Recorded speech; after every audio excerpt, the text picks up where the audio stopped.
What's up, everybody? Back here with another video.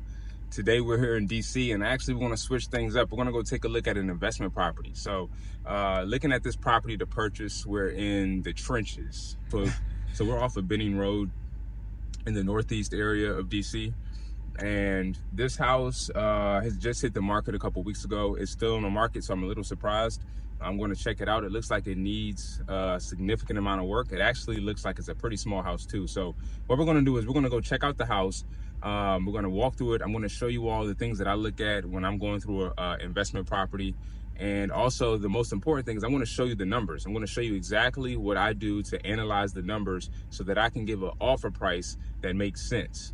It's not about just getting the house under contract. It's not about just renovating the house. It's about buying it for the right price. Remember, you can make your profit when you purchase a house, not when you sell it.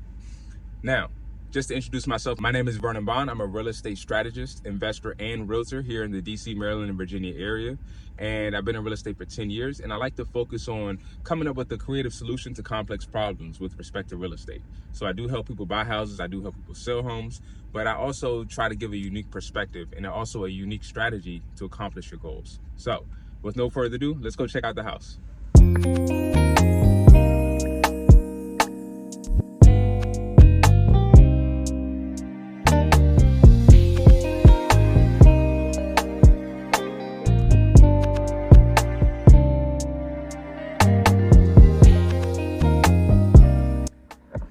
All right, guys, so we are inside the house. This house actually is not a large house at all. I mean, if you look, that's the front door, that's a window, and that's the back of the house. So small house, but you know, it's DC. This is pretty much what you get. So, you know, the main area of the living room, the first floor, when I'm walking through properties, I don't spend too much time on this level just because most of the things in this area here and then the living room area here is cosmetic. I mean, most of this stuff is just going to be drywall, new floors, fresh paint, and recessed lights. So the first thing I do is I go to the kitchen, which, sheesh, yuck. I go to the kitchen and try to identify, you know, where the plumbing is located, the plumbing, and that's going to give me kind of an idea of what my layout is going to be. Because honestly, all of this stuff here is going to be gone. Nothing in here will be kept. With respect to adding value, the biggest things that you want to do on the first level is open up the kitchen. So removing this wall here, removing this entire wall, and you put an island here where the fridge is. So even this wall here will be removed. So let me back up so you can see it. So this wall here will be removed, and so will this wall here. So everything will be completely open. So with respect to the kitchen, this is what the kitchen layout should be. So you would leave this space open. You would have probably your oven here, a little bit of cabinet space on the side, more cabinet space over there, and then cabinets up here and up here. And then over here, this wall will be gone, and you will put an island here with the sink and make it as long as you can make it. I also would try to add a pantry somewhere. I think this spot right here will be a perfect place to put a stackable pantry, or some type of pantry or storage section for the kitchen. But with this being a small kitchen, you're very limited to what you can do, but I think that would be the best layout. So cabinet, oven, cabinet, kitchen island here. But that's what I would do with the kitchen. One other thing, when I'm walking through my properties, I try to count every window because all these windows will have to be replaced. So windows typically cost $300 to $400 per window. So you want to make sure you account for however many windows there are. So there's 2 windows here. Well, there's technically 1 window, but it's basically side-by-side windows. But 2 windows here. You have a sliding door, and then you have another window in the kitchen right here. Up there, you know, If I were to purchase this property, I would definitely have it opened. But for right now, I'm going to just assume that that is ventilation for the heating and cooling system, because that's probably what it is.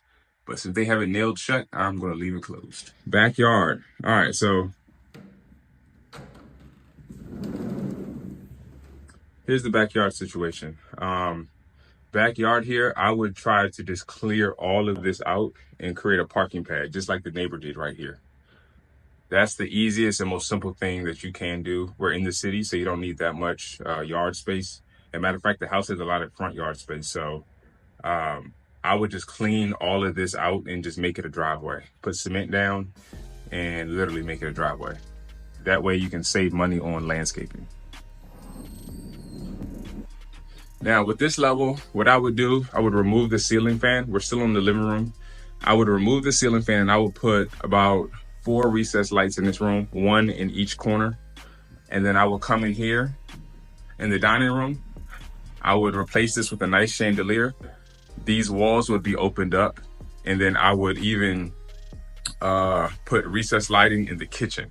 So the kitchen area on the ceilings, I would have a few recessed lights in there as well. Now, I know a lot of people love hardwood floors, original hardwood. Honestly, I mean, it's so hard to keep hardwood floors after you buy a house, because look at this. That's damage. You can't keep that. You can sand it down, but you would have to sand it down significantly to keep that and then stain it. And many times it is cheaper to just shave down the hardwood floors and restain them. But if you're going to resell and everything is going to look remodeled and fresh and brand new, I personally don't like sanding and staining the floors. I put down brand new floors. The cost is a little bit more, but I do save some money because I shop around for the actual flooring and I'll do LVP instead of hardwood floors. And LVP is luxury vinyl plank. Now, with respect to the original hardwood floors, yes, you know, there are people that actually cherish and hold value for the original hardwood floors. But the problem is when you have everything looking brand new and then you sand and stain the hardwood floors, if the floors weren't kept in good condition, you can tell. And if the floors look newly stained, they still have age and they still look old because everything else around it is brand new. So that's just my 2 cents when it comes to hardwood floors. I personally like laying new floors down unless I'm renovating a property where I'm not remodeling the whole house. If I'm just doing like a light rehab on the house, then I'll stain the floors. And if my budget is low, then I'll stain the floors. If not, I'm running all new floors. Let's talk about this railing. So this railing here is not bad. Really, it just needs to be painted. But the problem is it stops right here. And this wall, you want to keep everything open as possible. So this wall, I would knock this wall down and just put railing all the way up to the ceiling of where the stairs stop. And I would put a handrail on that side as well. But I would knock this wall out and just put new railing all the way up.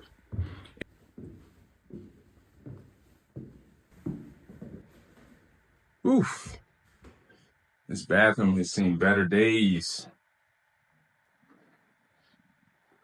Better days. All right, so this bathroom, I mean, it is what it is. It's nothing special in here. I mean, just, I would put in a new tub. I would put in new towel, a new window, new faucet, new everything in here, new vanity. Everything in here would be new. So that will cost about $10,000. This is the first bedroom. Not a lot of space in here, but it's pretty simple. Same thing. I will put down new floors. I will put in some recessed lights, or maybe a new pendant or a new dome light, and replace the window. Maybe put up some crown molding at the top and call it a day. And here's the primary. So the primary, it sucks because there's not enough room in here to put a bathroom. I mean, this is the whole bedroom. This is the whole bedroom here. Wow. Okay. So with this not having a lot of space to add a bathroom, it is what it is, but I personally like adding a primary bathroom. Now in DC, most buyers want to have a bathroom in their primary bedroom. Every time I've ever flipped a house and sold a house in DC and I didn't put a primary bathroom in the primary bedroom, my house sat on the market for at least 30 days longer than it should have. So personally, I typically try to add a primary bathroom to the primary bedroom, but in this case, this room doesn't have enough space, so I don't think you can actually do that without sacrificing so much of the bedroom.